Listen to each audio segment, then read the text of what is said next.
Estamos de volta com o programa Vida e Saúde. Você sabia que se expor ao sol pode ser muito bom, mas também pode ser muito ruim dependendo da quantidade de tempo que você fica exposto ao sol.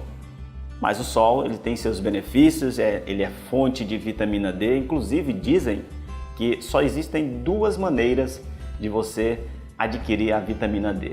Uma é através da exposição ao sol. O sol ele é fonte de vitamina D. E a outra maneira é tomando muito remédio. Então, a gente pode escolher a maneira de adquirir, indo à farmácia ou se expondo ao sol.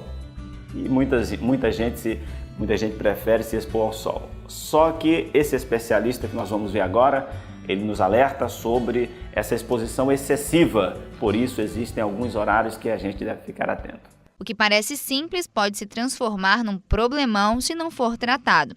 As consultas com o médico são importantes para descartar qualquer suspeita. É uma campanha que é feita nacionalmente, é uma iniciativa da Sociedade Brasileira de Dermatologia, chamando a atenção para um câncer que é responsável por 1/3 de todos os tipos de câncer. Então o câncer de pele é extremamente frequente e a gente consegue evitar, tendo cuidados no nosso dia a dia, ideal, seja desde a primeira infância, e não estar se expondo tanto ao sol. O câncer de pele não melanoma é o tipo mais frequente no Brasil. Segundo o Instituto Nacional de Câncer, corresponde a cerca de 30% de todos os tumores malignos registrados no país. Quanto mais cedo se suspeita da doença, quanto mais cedo se faz a cirurgia corretiva, maior a chance de cura e de evitar cirurgias mutilantes. Algumas características devem ser sinais de alerta para a procura do atendimento. Pequenas feridas que não cicatrizam, sinais quando a gente observa vários tons de cor, sinais com crescimento muito rápido, ainda mais acompanhado de ferida ou inflamação. Isso deve chamar a atenção a procurar um profissional especializado, que normalmente é o dermatologista, já que a gente está falando de pele. E olha só, gente, mudando aqui um pouco de assunto, na cidade de Caxias, muitas mães, muitos pais têm levado seus filhos ao hospital municipal, Hospital Infantil do município Dr. João Viana, por conta da chamada virose. Muitas crianças têm sido acometidas, ou seja, dormem muito tranquilamente e acordam doentes. E aí, às vezes, os pais não sabem o que fazer diante dessa situação, dor na barriga e vômito, tem que levar ao hospital. Mas você vai saber agora que muitas dessas questões, embora a mosca seja a grande vilã, mas o profissional vai explicar aí que a contaminação dos alimentos nessa época do ano, ela favorece exatamente as viroses. Então, vários tipos de viroses, você vai acompanhar agora detalhes nessa reportagem. Nos últimos dias, o Hospital Infantil do município, Dr. João Viana, tem recebido uma grande demanda. O atendimento praticamente dobrou, segundo a diretora, depois que crianças e adultos começaram a reclamar da chamada virose. Nós atendíamos uma média de 30 a 40 crianças num período de 6 horas e nós estamos atendendo agora uma média de 80 crianças, E mais crianças com essa virose agora. Chegou o período de chuva, Aumenta as viroses. E a mais frequente que nós estamos tendo aqui é a virose que causa diarreia e vômito. Os sintomas são praticamente os mesmos em crianças e adultos. Diarreia, febre e vômito, enjoo e falta de apetite, dor muscular e dor na barriga, dor de cabeça ou atrás dos olhos, espirros, secreção nasal e tosse. Maria José, que reside no Alto do Ipem, levou logo a filha ao hospital, depois que, de repente, ela acordou sentindo fortes dores na barriga e muita febre. Ela acordou sentindo dores na barriga e febre, vômito.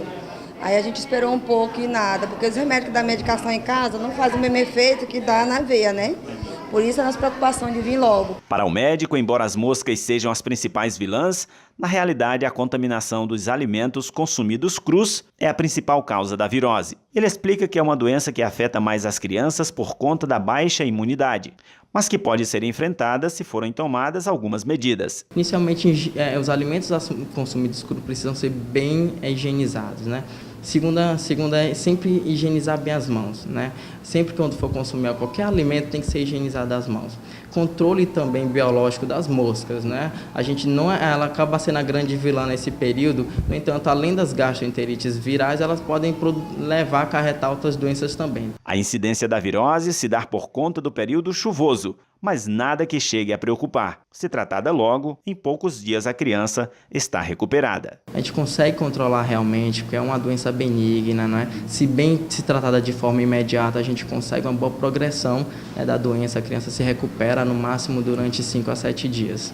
Vamos continuar falando desse assunto, porque nós conversamos também para abordar um pouco mais sobre as ocorrências dessas viroses, como tratar, o que devemos fazer, como os pais devem ficar atentos, porque as viroses aí duram no máximo 10 dias se a gente tomar as devidas medidas, ou seja, uma vez acometido. Então o importante é a gente evitar.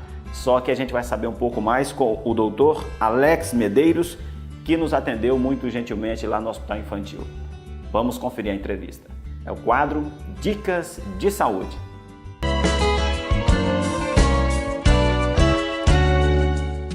Bom, eu sou Alex, eu sou médico, Alex Medeiros, atendo aqui no Hospital Infantil, né, do município de Caxias.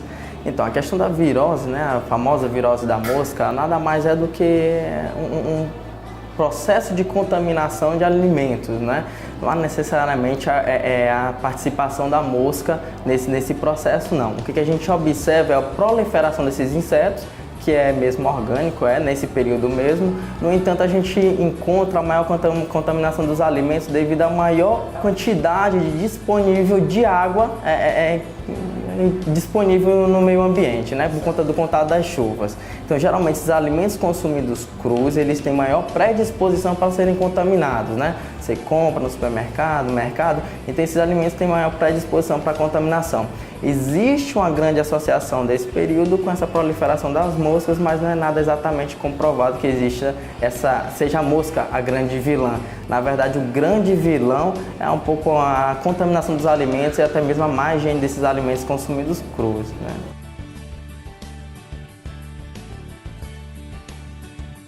Nem todo mundo vai ter, tá bom?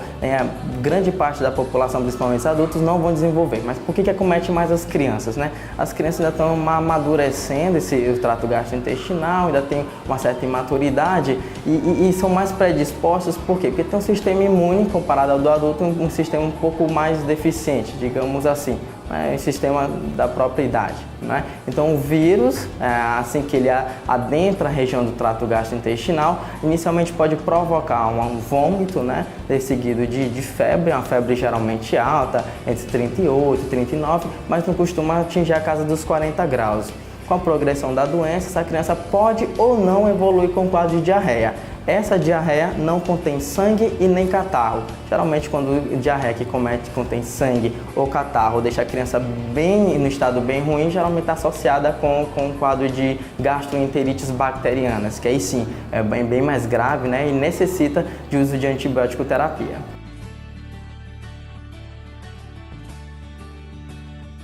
A princípio, como a febre, ela caracteristicamente consiste de ser uma febre mais baixa, os pais, né, podem iniciar antitérmico em casa. Caso essa febre persista por 2, 3 dias, encaminhar imediatamente para o médico, né, porque pode não se tratar basicamente de uma gastroenterite viral, né, e a necessidade de um acompanhamento mais especializado.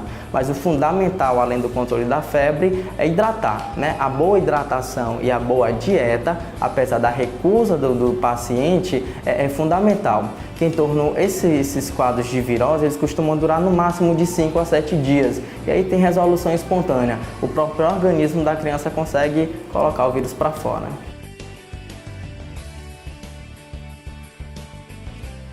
De imediato, soro de reidratação oral, né? A gente encontra nas farmácias, encontra nos ambientes, nas repartições públicas, especificamente no posto de saúde, nos hospitais públicos de urgência, aquele pacote, né, com o soro. Então você dilui aquilo ali, 1 litro de água, e tomar mesmo de forma abundante, tá? A água serve, o suco também. A gente orienta para os pacientes evitarem alimentos adocicados e o leite de vaca, não é? Por quê? Porque leite de vaca faz com que o alimento perdure um pouco mais de tempo no estômago. Isso predispõe a novos episódios de vômitos. Além disso, pode ser fermentado no intestino e essa diarreia se torna um pouquinho ácida, fazendo com que a região perianal da criança fique um pouquinho mais inflamada, né? Mais dolorida. Mas a princípio, soro, se não tiver disponibilidade e nem acesso ao soro, a gente orienta que ingira bastante água e suco da fruta. Isso tem acarretado que atende o serviço público? Muita demanda assim, de atendimento? Tem, a gente tem muita demanda, realmente, mais por conta dos episódios de vômitos, né, que abre o quadro, a criança geralmente ou abre o quadro com febre ou com vômito, né? Então a gente tem muitas crianças realmente aqui com episódios de vômitos, mas só lembrando os pais, de 2, 3, 5 episódios de vômitos não precisam se alarmar, né? Agora, vômitos repetitivos que impeçam a criança de se hidratar e de se alimentar realmente é algo preocupante, a gente orienta que procure de imediato a urgência.